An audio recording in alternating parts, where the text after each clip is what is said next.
La chute des cheveux, qui est évidemment un souci beaucoup plus important et qui a plus d'impact chez la femme, puisque la chevelure chez la femme est quand même une part de sa féminité. Il y a des patientes qui le vivent bien et qui se raassent et qui restent la boule à zéro, comme on dit. Mais ça, évidemment, c'est pas tout le monde et c'est pas évident de pouvoir assumer. Alors, il y a les perruques, il faut les supporter, il faut évidemment choisir des bonnes perruques.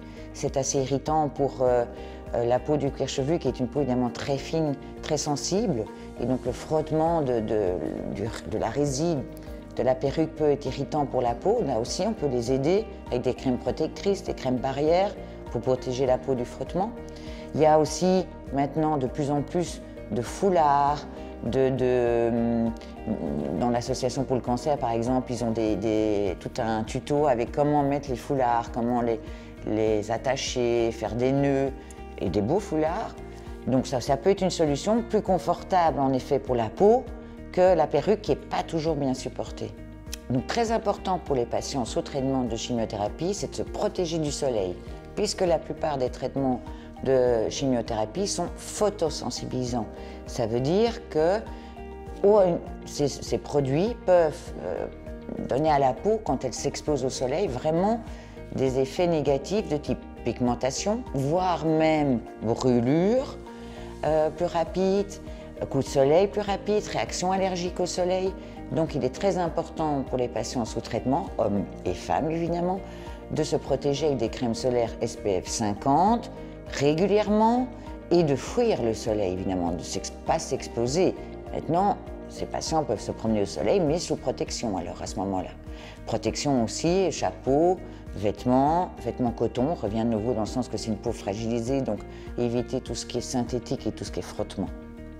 Le syndrome pied-main ou main-pied, c'est quelque chose d'assez fréquent qu'on voit chez les patients sous chimiothérapie, voire aussi, on peut avoir ça dans les traitements d'immunothérapie, donc les thérapies ciblées.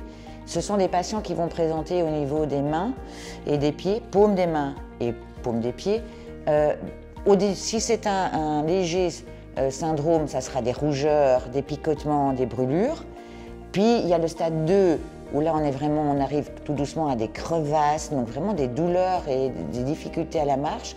Et puis il y a le stade 3 qui peut aller jusqu'au stade de bulles, de plaies, et là vraiment d'inconfort et de difficultés de qualité de vie importantes. Donc ça, là aussi, le dermatologue peut intervenir parce que là il faut des soins évidemment plus précis. Il faut d'abord éviter toute surinfection, puisque ces patients ayant une immunité affaiblie peuvent s'infecter beaucoup plus rapidement que quelqu'un d'autre.